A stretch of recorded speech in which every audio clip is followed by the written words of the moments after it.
So I don't get to go to the movies, but I do get to watch Criterion Collection, and I have seen Breathless, which I showed it to Linda way before right about the time we started the Please Subscribe show. And a guy named Richard Linklater, who I auditioned for a long time ago. I auditioned for the Newton Boys. I don't know if he remembers me. I did a Sam Shepard monologue. I did one from Barry Child, the one where he's talking about seeing his father's face in the reflection of the glass when he's driving. Okay.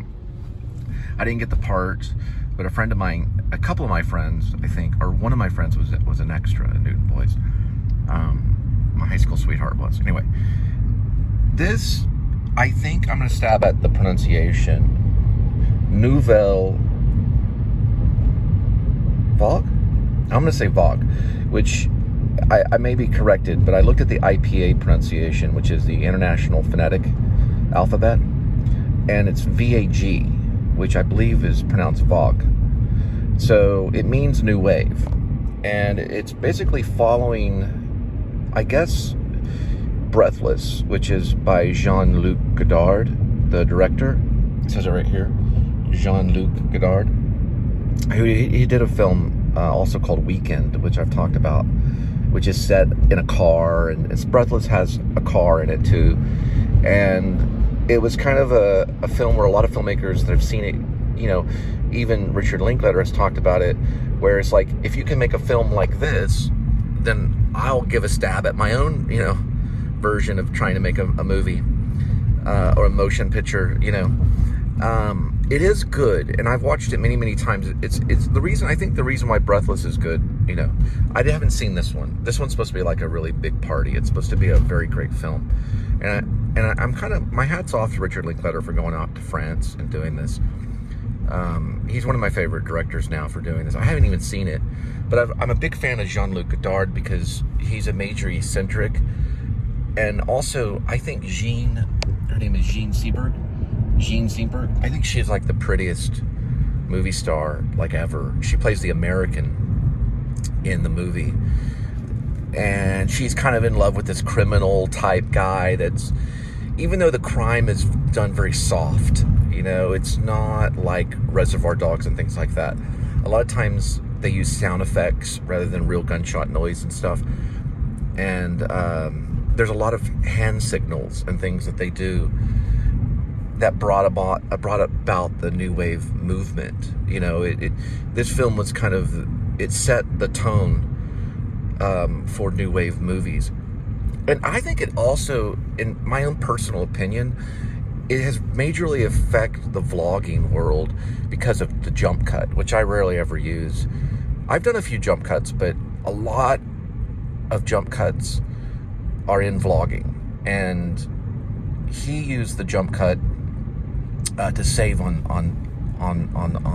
film, on the amount of film that he could possibly use, which he didn't have an extremely big budget. But the rumor is there's another film director, Rick Bresson, I think is how you say it, he did a film called Pickpocket, which has inspired me too. He met up with Jean-Luc Godard. I don't know if it happens in the movie. I bet it might. I remember hearing someone talking about it. They both were complaining about how they didn't have a budget to work with, you know, in the streets of Paris. But anyway, I just thought that was interesting. And there's actors involved.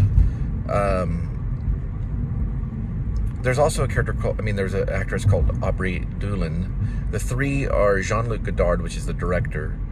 There's Zoe Deutsch, who is the actress playing Jean Seberg, and Aubrey Dulin as playing Jean-Paul Belmondo. He's the one that's the big smoker in it and is kind of the lead kind of criminal kind of guy running from, you know, I think he steals cars in it throughout the movie, and I want to say he gets one of them he gets a hold of it like I don't know. I don't want to get into the details of things, but he has like a gun in the glove box and things like that.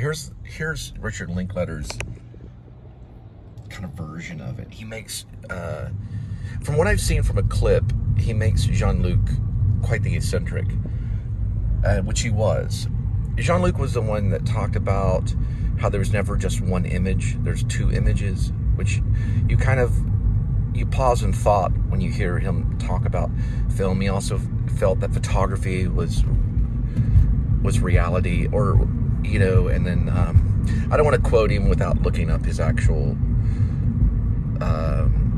he was basically saying that film is truth in a way, where Brian De Palma said it was the opposite, that film is a lie.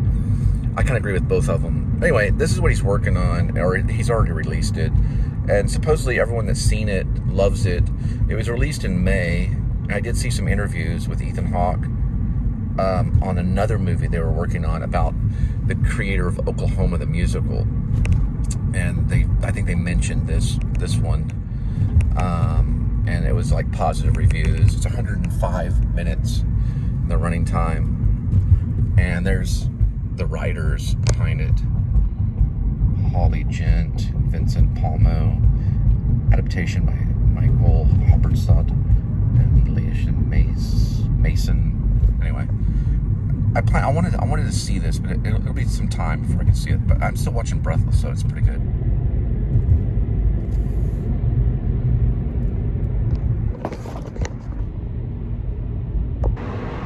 One thing I'd like to say about Nouvelle Vague, I guess New Wave, the movie Richard Linklater is doing, is I see Richard Linklater as more of a director. Well, Godard, I see Jean-Luc Godard as more of a filmmaker, if that makes any sense. Same thing with David Lynch, who Jean-Luc Godard was critical of, but they were both filmmakers. They spoke in the language of images, where I would say Lynch also was quite the writer too, maybe even a little more than Jean-Luc Godard, but Godard was really speaking with the image. He was using the image to tell the story. That would be the filmmaker, if that makes any sense. You know who might be like that is the son of Daniel Day-Lewis, who is Ronan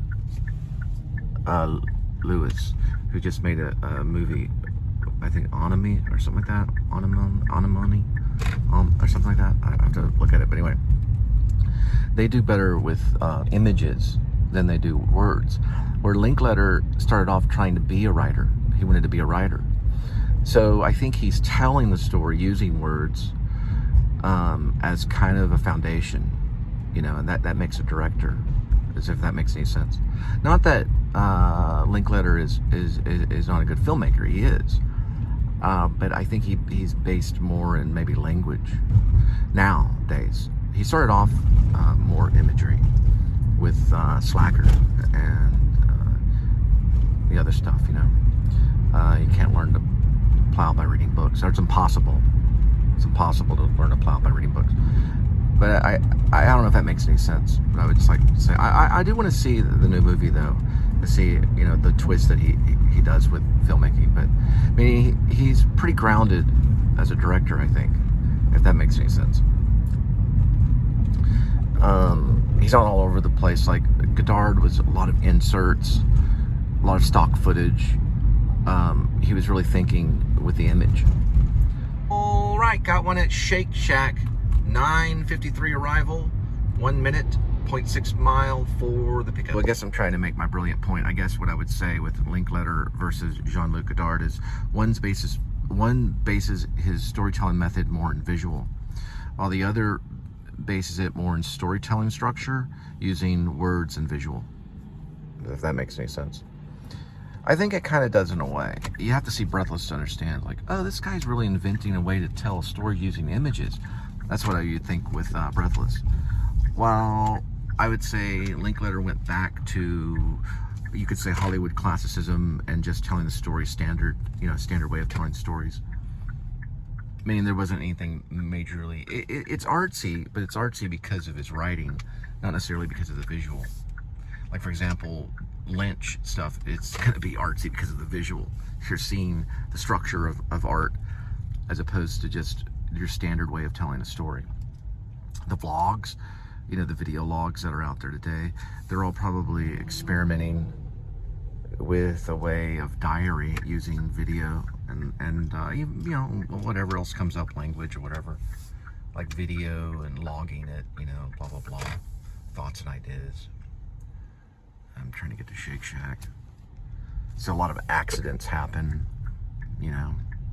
But Breathless was probably timed. It was timed out, you know. It was planned out meticulously, probably. It just doesn't look that way. There's Shake Shack.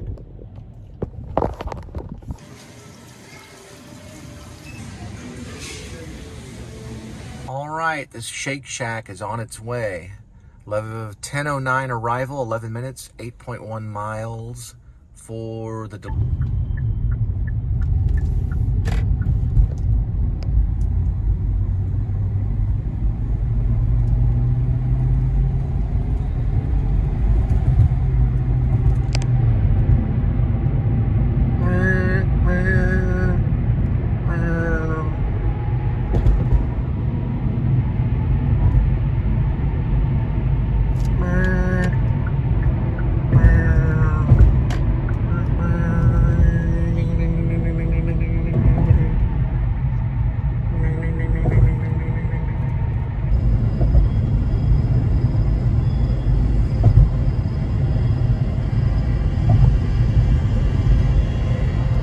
These are known as the Palladium. There's a series of apartments known as the Palladium. This one's the Oak Grove one.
Lutheran's Church billboard.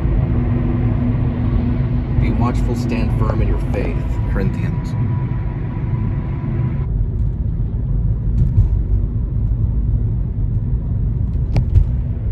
Got one at Whataburger, 10:40 arrival, 2 minutes, 0.4 mile for the pickup. All right, this Whataburger is on its way, 10:56 arrival, 2 minutes, 0.6 mile for the delivery.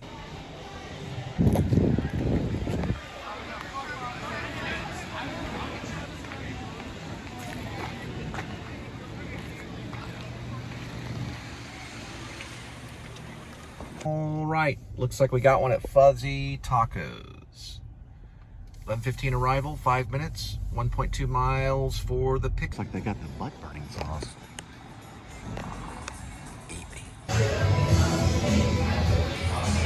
All right, these fish tacos from Fuzzy's is on its way. 11:28 arrival, 7 minutes, 3 miles for the delivery.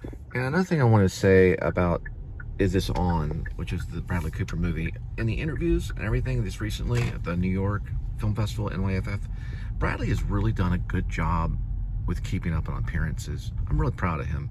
he looks better than he's ever had before. That's what I was noticing in the interview. You know, I was like, this guy really does show a lot of respect to his own. Oh, I gotta drop this off. All right, sorry, I had to drop that off. But yeah, he's done a good job with keeping up with appearances, you know, saving face. And, oop, looks like we've got something right here.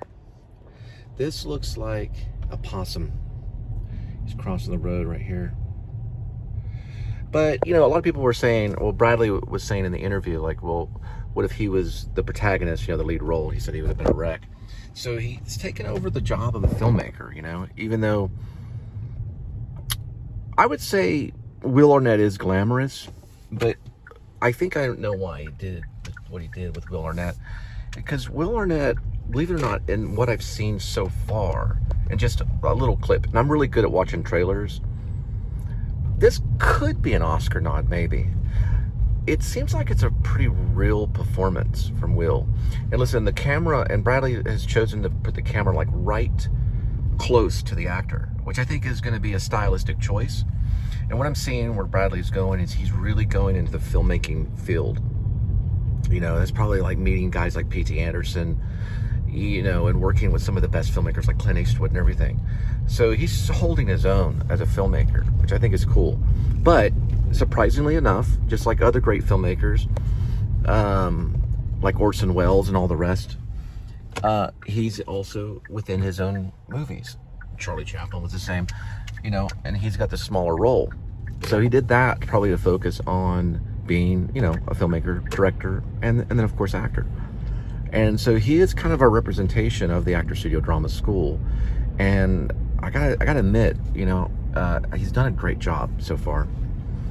I think at first I was a little envious, but now I'm kind of like, he's really enjoying, you know, being a filmmaker. And I don't know, I'm just finally kind of happy for him, because I think he's gone in the right direction on making some personal choices about movies. And he's doing, I think he's doing this because he can, because of this great success of A Star Is Born, you know. That'll get him through his rest of his career. That thing made so much money. So Maestro lost a little bit. I don't know about the stand-up comedian thing. I want to see it. You know, is the mic on, or is this on? But I want to see it. You know, and it looks cool. I like stand-up comedian movies. I saw The Comedian with Robert De Niro, and I like The Punchline too, or Punchline with Tom Hanks. But you know, it's always, you know, it's also kind of like the camera's right there, and it's close up, and he's and the comedian is being very personal with the audience. I think he's got to that point where he's not worried about the joke. He's just trying to talk to him. So this is like revolutionary. I can't wait to see it. Anyway, I just wanted to say that one thing. Also, what's interesting about Will Arnett and Is This On with Bradley Cooper's movie, if you ever listen to Smartless, he sounds like a stand-up comedian. Will Arnett does, yeah. So he fit, you know, I think it was well casted. And the Laura Dern thing's a surprising cast. But I see her really accomplishing any kind of, you know, role, especially that of the stand-up comedian, which the actor can fall into that pretty easy. And you know, these are like pretty amazing actors. Anyway, I wish I could see it, but because I only subscribe to the Criterion channel, I'll have to wait. All right, this Fuzzy Tacos is on its way. 12:02 arrival, 13 minutes, 9.1 miles for the delivery.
like the Taco Bell Valentine on our way.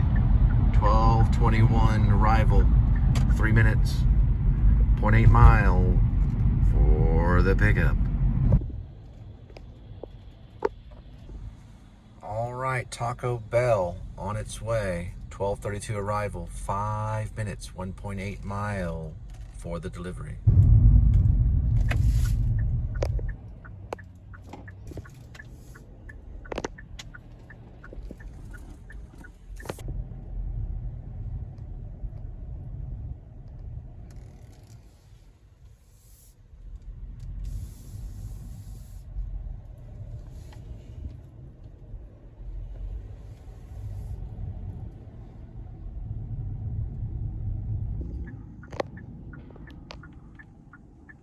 Probably late at night, you want to back over. Or actually front of it, sorry, this is front.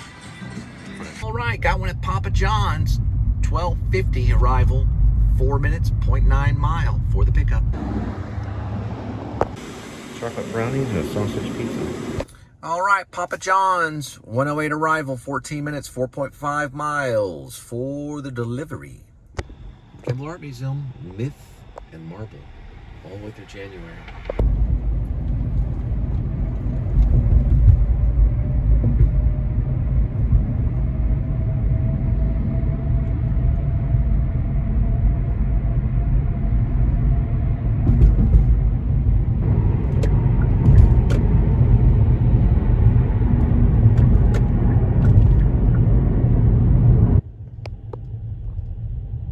Luxury Inn.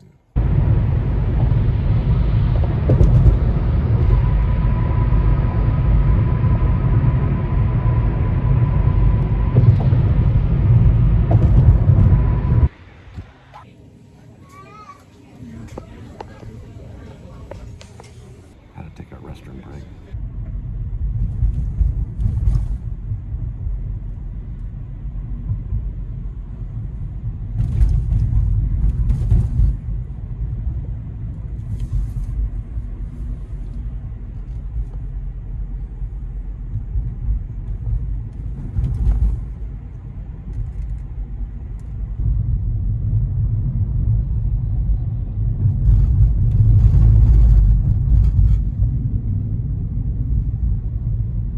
Last one for tonight.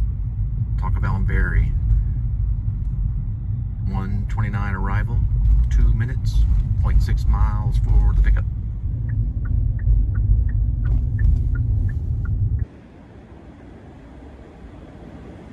All right, Taco Bell on its way. 1:49 arrival. 5 minutes. 1.9 mile for the drop-off delivery, and this has been a late night.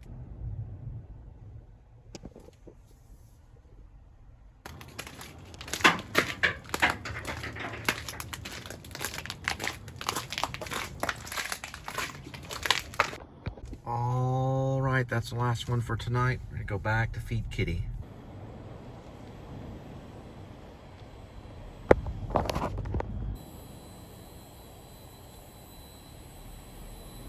I like the spider. And then we still have some Tim Burton stuff right here.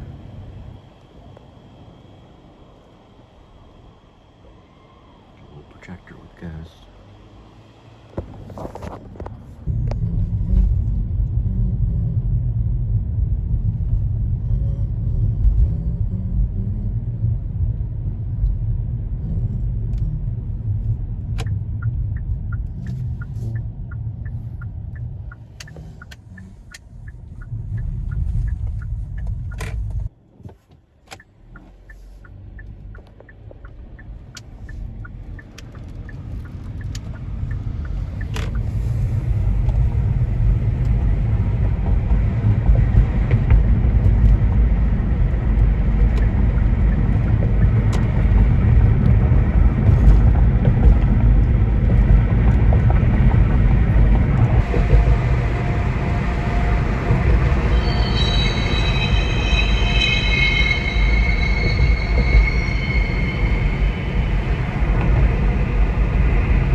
You hungry, kitty? Come on.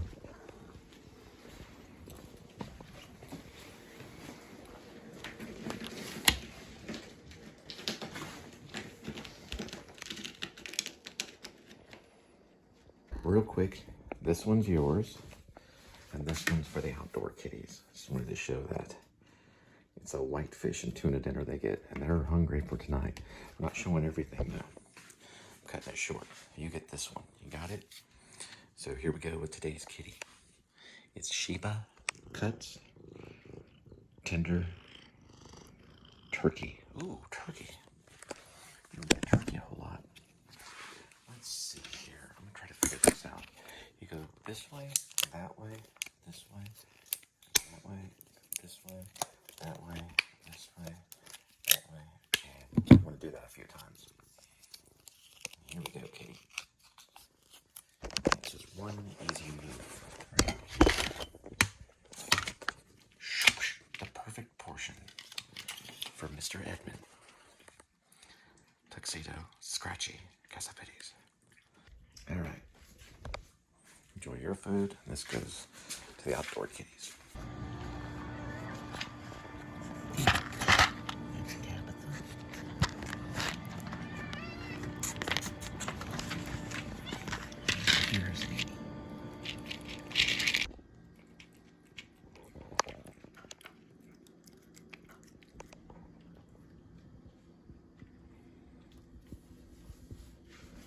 I love you, Edmund.